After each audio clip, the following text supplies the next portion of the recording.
오늘의 주요 뉴스입니다. 전공의 집단 사직 사태가 이어지면서 응급 환자를 받아줄 병원을 찾지 못해 구급 활동이 지연되는 사례가 속출하고 있습니다. 정부는 공공병원 진료 시간을 늘리고 군병원 응급실을 개방해 대응에 나섰지만 의료 공백을 메우기에는 역부족입니다. 오늘부터 정부가 간호사에게 의사 업무 일부를 맡기는 진료 지원 인력 시범 사업이 시작됩니다. 그동안 의료 현장에서 암묵적으로 시행돼 오던 간호사의 의사 대리 업무를 법적으로 허용해 의료 공백을 최소화한다는 조치입니다. 지난 23일 달에 성공적으로 착륙한 세계 최초의 민간 달 착륙선을 달 상공에서 찍은 사진이 공개됐습니다. 미 나사는 달 정찰 궤도선이 달 상공 90km에서 착륙선을 촬영한 사진을 공개했는데 우주선의 희미한 모습과 길게 드리운 그림자가 포착됐습니다. 이스라엘과 하마스 전쟁 속에서 친이란 후티 반군이 서방 화물선을 공격해 약 30km에 이르는 기름띠가 형성됐습니다. 손상된 화물선에는 4만 톤이 넘는 비료가 실렸다고 전해졌는데 홍해로 유출되면 환경 재앙이 일어날 거라는 우려가 나오고 있습니다.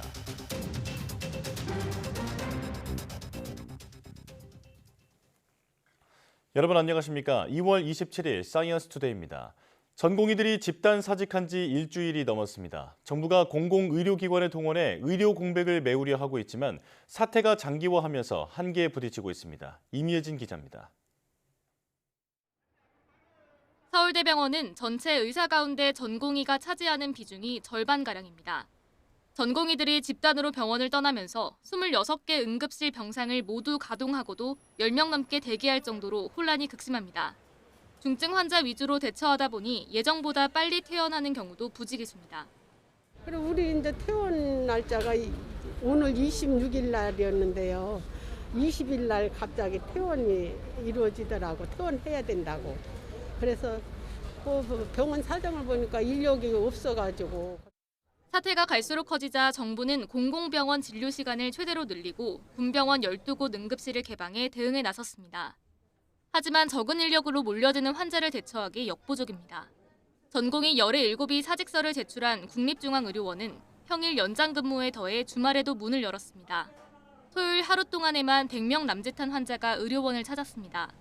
의료 공백을 메우는 현장 인력들은 갈수록 힘에 부치고 있습니다. 연장 근무 때문에 굉장히 힘들었다고 하시더라고요. 의사분들 때문에 많이 수술 날짜가 좀 뒤로 늦춰졌다고 하더라고요. 조금은. 아직 100%는 아닌데 어느 조금 타격이 있겠죠. 서울시립공공병원인 보라매병원도 평소보다 숨가쁘게 돌아가고 있습니다. 지난주 보라매병원 응급실을 찾은 간질성 폐질환 환자는 의사가 없다는 말에 하는 수 없이 발길을 돌려야 했습니다. 보라매병원 왔는데요. 119가 전화를 했더니 여기 응급 환자실 못 모신다고 그래가지고요. 가까운 희면병으로 갔습니다. 지역 공공병원도 사정은 별반 다르지 않습니다.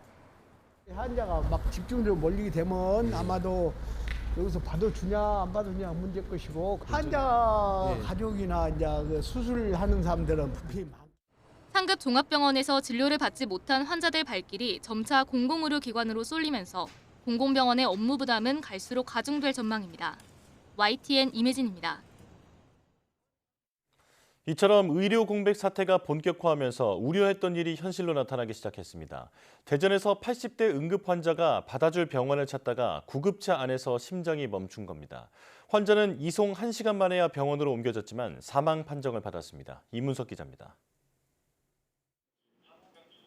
80대 여성이 의식 저하 증상으로 신고된 건 지난 23일 정오쯤 119 구급대가 7분 만에 현장에 도착했습니다. 하지만 그 후가 문제였습니다. 구급대원이 구급차 안에서 전화로 환자를 옮길 병원을 수소문했지만 받겠다는 병원이 나오지 않은 겁니다. 큰 병원 7곳에서 전문의가 없다, 중환자실 병상이 없다는 등의 이유로 모두 수용 불가 통보한 거로 전해졌습니다. 안타깝게 환자는 구급차에 탄 지 32분 만에 심정지 상태가 됐습니다. 심정지는 긴급 상황인 만큼 이후 수용 의사를 밝힌 병원이 나왔습니다. 하지만 환자 상태와 보호자 의견, 지도의사 결정에 따라 해당 병원까지 가는 동안 심폐소생술 같은 연명 치료는 진행하지 않았습니다. 결국 환자는 이송 1시간 만에 병원 응급실로 옮겨졌고 의사의 사망 판정을 받았습니다. 병원 선정하는데 이제 시간이 좀 지체되는 상황에서 이제 갑자기 이제 심정지가 온 상황이기 때문에 저희도 그 부분은 좀 많이 안타깝게 생각하고 좀 더 빨리 병원에 이송을 할 수 있었으면 어땠을까. 전공의 사직 사태 뒤 이같이 구급 활동이 지연되는 사례가 속출하고 있습니다. 대전소방본부는 이로 인해 평균 7분 걸리던 환자 이송 시간이 13분으로 2배 가까이 늘었다고 밝혔습니다. 응급치료를 받기 위해 병원으로 이송되는 시간이 길어지면서 환자가 받아줄 병원을 찾다가 구급차 안에서 생을 마감하는 사태가 벌어지고 있습니다. YTN 이문석입니다.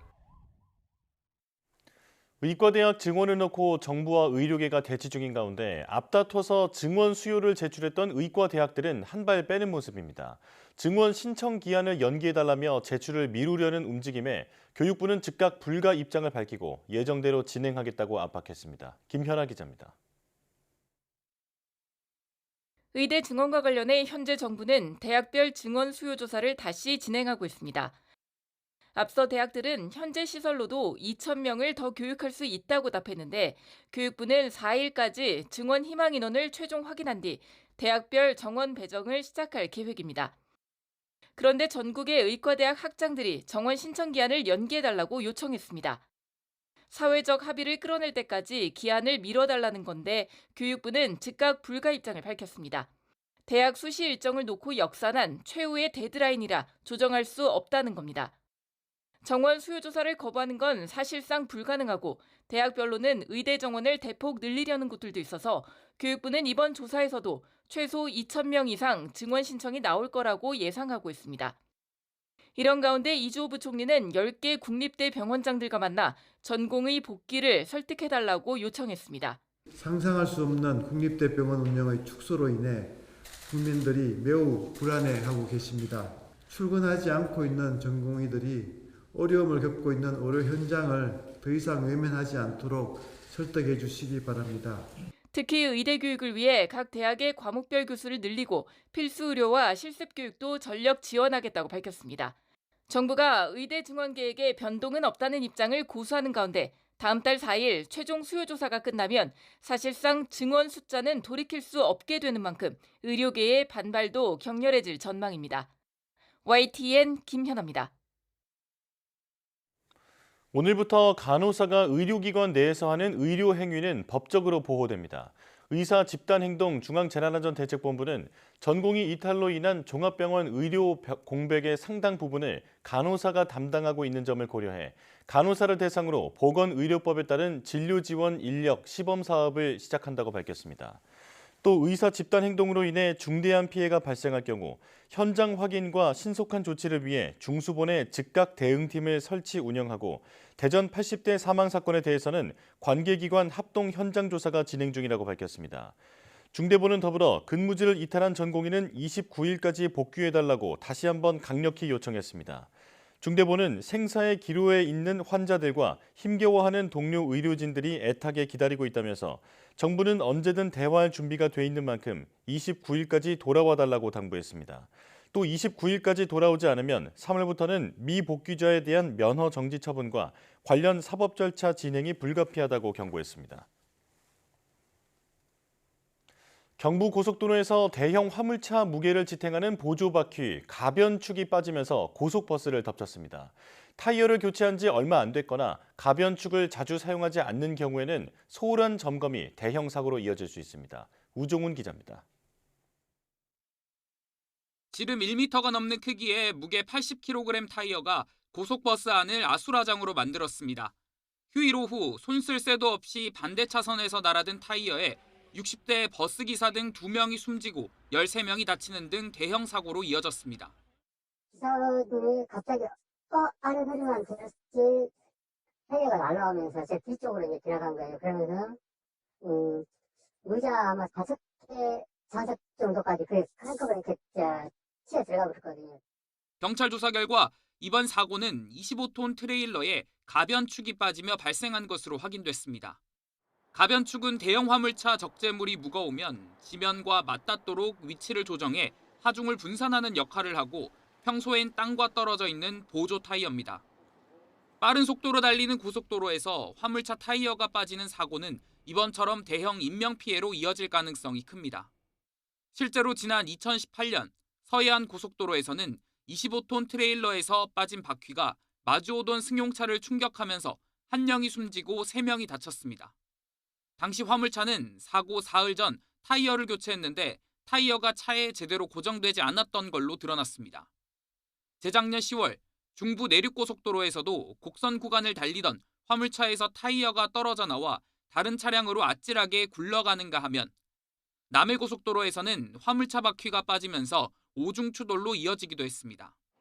전문가는 타이어를 교체한 뒤 고정이 제대로 되지 않을 수 있어 변속 과정에서 이상 징후가 감지되면 반드시 운행을 멈추고 확인해야 한다고 조언합니다. 특히 평소 가변축을 자주 쓰지 않을 경우 점검 소홀로 바퀴가 빠지는 경우도 있다는 겁니다.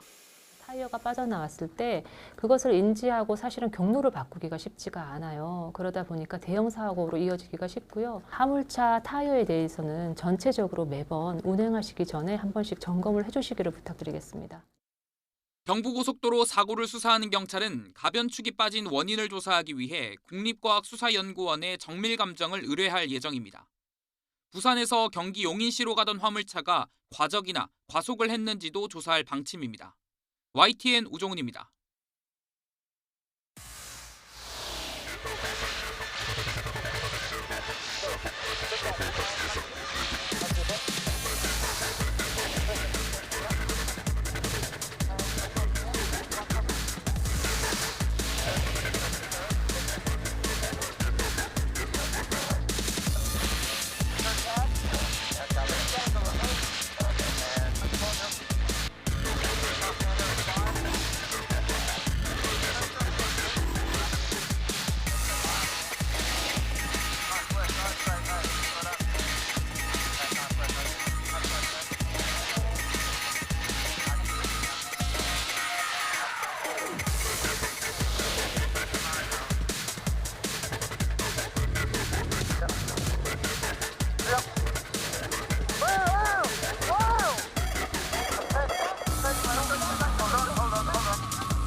Ja, leider ein schwerwiegender Fehler an Lichtvorne. Wir dachten, dass die Franzosen noch ein bisschen mehr Höhe in die Wände mitnehmen und dass wir noch irgendwie dazwischen kommen, aber am Ende mussten wir massiv ausweichen, was fast gekentert und uns später wieder einreichen.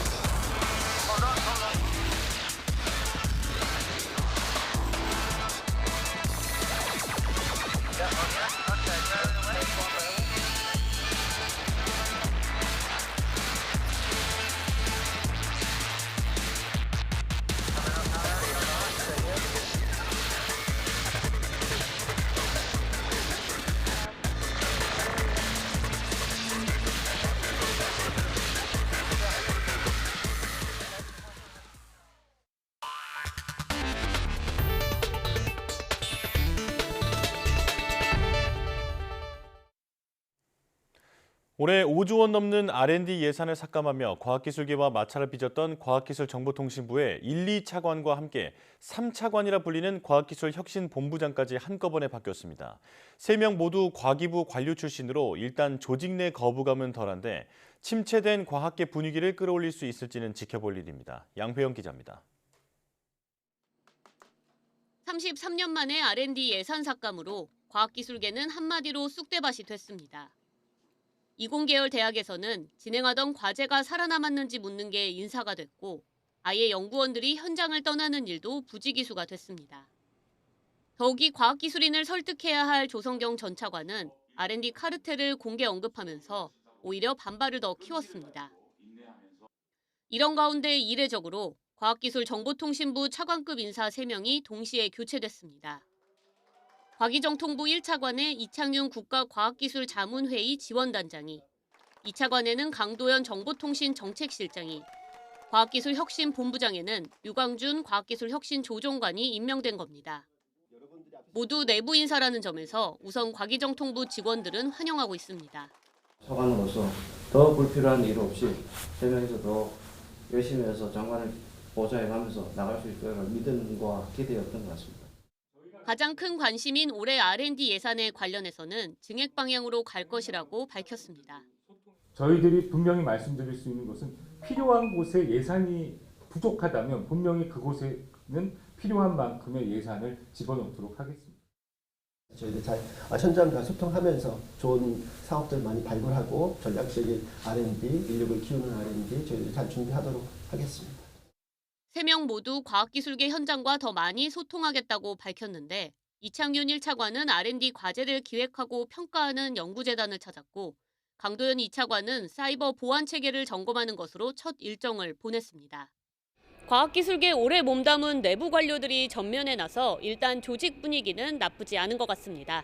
하지만 R&D 예산 감축에 따른 타격과 그로 인해 침체된 사기를 회복하는 건 여전히 무거운 문제로 남아 있습니다. YTN 사이언스 양우영입니다. 미국 항공우주국 나사가 달에 착륙한 민간 기업 인투이티브 머신스의 무인 우주선을 달 상공에서 찍은 사진을 공개했습니다.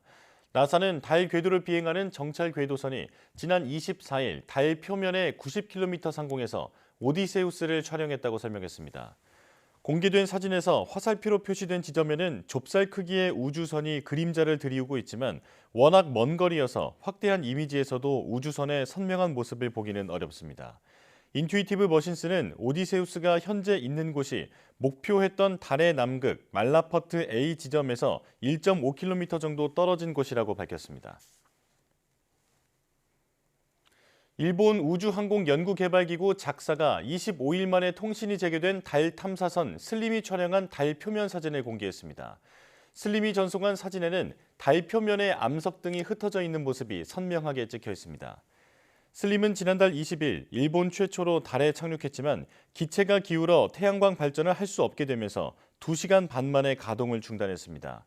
이후 극적으로 태양광 발전이 가능해져 지난달 28일 운용을 재개했다가 달 표면이 밤이 되면서 31일 다시 휴면 상태에 들어갔습니다. 그러다 지난 25일 지상과 통신이 가능해졌는데 이는 혹한이 이어지는 달의 밤을 견딘 뒤 태양 전지 패널에 빛이 닿은 때문으로 분석됩니다. 일본은 슬림의 달 표면 착륙으로 세계에서 5번째로 달 착륙에 성공한 국가에 올랐습니다. 예멘의 친이란 반군 후티의 공격을 받고 침몰 중인 화물선 주변에 거대한 기름띠가 관측되고 있습니다. 이 배에 4만 톤이 넘는 화학비료가 실린 것으로 확인되면서 심각한 환경 재앙이 우려됩니다. 신웅진 기자입니다. 아덴만에서 후티 반군의 미사일 공격을 받아 파괴된 루비마르호의 위성 사진입니다. 선박 주위에 기름띠로 추정되는 구역이 선명하게 보입니다. 미 중부사령부는 소셜미디어 X를 통해 루비마르호에 서서히 물이 차오르고 있다며 선박 주위에 약 29km의 기름띠가 형성됐다고 밝혔습니다. 또 루비마르호가 4만 1,000톤이 넘는 비료를 운송 중이었으며 이것이 홍해로 유출되면 환경 재앙을 악화시킬 수 있다고 우려했습니다. 대량의 화학 비료가 쏟아질 경우 안 그래도 취약한 홍해 생태계에 치명타가 될 것으로 보입니다. 루비마르호는 벨리즈 선적의 영국 소유 화물선으로 길이 172m에 너비가 27m에 이르는 화물선입니다.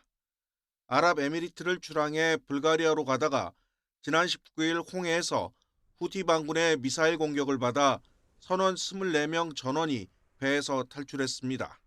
نتيجة الأضرار الكبيرة التي تعرضت لها السفينة فهي معرضة الآن للغرق في خليج عدن. 신화통신에 따르면 예멘 정부는 루비마르호 침몰이 불러올 재앙을 막기 위해 비상계획을 수립하라고 관련 위원회에 지시했습니다. 미국 정치 전문 미디어 폴리티코는 이 배를 운영하는 회사가 루비마르호를 지부티 또는 아덴항으로 끌고 오기 위한 예인 작업을 시작했다고 보도했습니다. 상황이 이처럼 시급하지만 후티 반군은 이 지역에서 선박에 대한 공격을 멈추지 않고 있고 미국 주도의 연합군은 여기에 맞서 거센 공습을 이어가고 있습니다. YTN 신웅진입니다. 조 바이든 미국 대통령이 미국인의 민감한 개인정보가 중국 등 적대군에 넘어가는 것을 막으려는 행정명령에 이르면 이번 주 서명한다고 워싱턴 포스트가 보도했습니다. 행정명령은 미국 기업들이 유전자 정보와 생체 정보, 위치 정보 등 민감한 개인 정보를 중국, 러시아, 이란 등 우려 국가에 판매하는 것을 금지하는 내용을 담고 있습니다. 바이든 행정부는 외국 정부가 데이터 중개업자에게서 구매하거나 해킹한 정보가 미국 의원들과 군인 등 주요 인사를 감시하거나 협박하는 데 사용될 수 있다는 점을 우려를 제기해왔습니다. 몰래 일본에 회사를 차리고 삼성전자 내부 기밀을 수십 차례 유출한 혐의를 받는 삼성전자 전직 직원이 재판에 넘겨졌습니다. 서울중앙지방검찰청은 삼성전자 전직 직원 A씨를 구속 기소하고 다른 전직 직원 1명을 불구속 기소했습니다.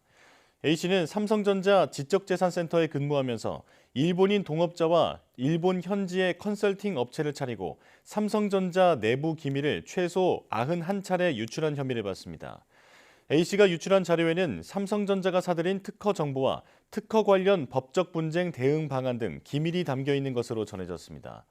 검찰은 A씨가 인사이동으로 부서를 옮기게 돼 기밀을 유출할 수 없게 되자 다른 직원을 통해 자료를 넘겨받은 것으로 보고 해당 직원도 재판에 넘겼습니다. 과거 치료 사실이나 최근 건강검진 결과를 제대로 알리지 않고 보험 상품에 가입하면 보험금을 받지 못할 수 있어 주의가 필요합니다. 보험계약은 계약자 청약 이후 보험사 승낙으로 체결되는 만큼 계약 전 알릴 의무를 제대로 이행하지 않으면 해지될 수 있기 때문입니다. 금융감독원은 이 같은 내용이 담긴 소비자 유의사항 질병 상해보험편을 발간했습니다. 금감원은 대부분 보험계약 때 5년 이내 병력과 치료 이력을 묻는 만큼 제대로 준비한 뒤 답해야 한다고 당부했습니다. 또 최근 석 달 이내 건강검진 결과지를 받았다면 내용을 숙지한 뒤 보험에 가입해야 한다고 덧붙였습니다. 특히 계약자가 중요성을 판단하지 말고 사실 그대로 답해야 보험금을 제대로 받을 수 있다고 강조했습니다. 1인 가구 비중이 계속 늘면서 지난해 서울에서는 전체 가구의 37%를 넘어섰습니다. 이에 따라 서울시가 역 주변에 주변 원룸보다 임대료가 훨씬 싼 1인 가구 공유주택을 공급하기로 했습니다. 최기성 기자입니다. 서울시가 새 주거 모델 1인 가구 공유주택 공급 계획을 발표했습니다. 임대료는 주변 원룸 시세보다 50에서 70% 싸게 책정했습니다. 역에서 350m 이내, 간선 도로변, 의료시설 근처의 대상지를 선정할 방침입니다. 올해 사업계획 승인을 약 한 2,507 정도 생각하고 있고요. 연말에 착공을 할 수 있을 사업지가 나올 거로 생각을 하고 있습니다. 쾌적한 주거 공간을 제공하기 위해 개인실을 임대형 기숙사 면적보다 더 넓게 만들 계획입니다. 주방이나 식당, 세탁실 같은 공용 공간은 각자 사용한 만큼만 비용을 냅니다. 주차장 운영과 실내 골프장 등 일부 특화 공간 운영에서 나오는 수익을 통해 관리비 부담도 덜어주게 됩니다. 만 19살부터 39살은 최장 6년, 만 40살 이상은 10년까지 살 수 있습니다. 입주 기준은 무주택자를 원칙으로 합니다. 특별공급 30%는 임대주택 기준에 맞춰 대상자만 지원할 수 있고 일반 공급 70%는 소득이나 자산과 관계없이 무주택자라면 지원 가능합니다. 주차가 필요하지 않은 입주자 위주로 공급하되 주차장은 장애인 등에게만 우선 배정합니다. 4년 동안 2만 실 공급을 목표로 2026년부터 입주할 수 있도록 할 계획입니다. 시가 우선 검토 중인 사업지는 서울 동대문구와 중구입니다. 이와 함께 안전한 임대보증금 관리를 위해 임대사업자 주택임대관리업 등록을 의무화하고 사업성을 높이기 위해 법적 최대 상한 용적률을 부여하기로 했습니다. YTN 최기성입니다.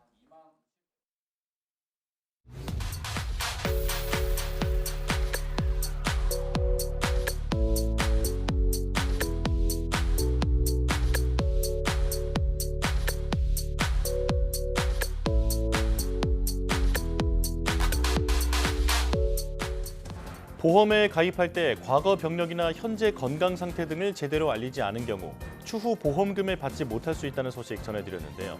대부분 보험은 계약 때 과거 5년 이내 병력 치료력을 살펴보고 특히 최근 3개월 이내는 더 상세히 질문합니다. 가입 전 미리 정보를 챙겨 놓치는 부분이 없게 주의하고 계약 후에는 청약서 부본을 확인해 사실과 다르게 답변한 사항은 없는지 살펴보시는 게 좋겠습니다. 뉴스 마칩니다. 고맙습니다.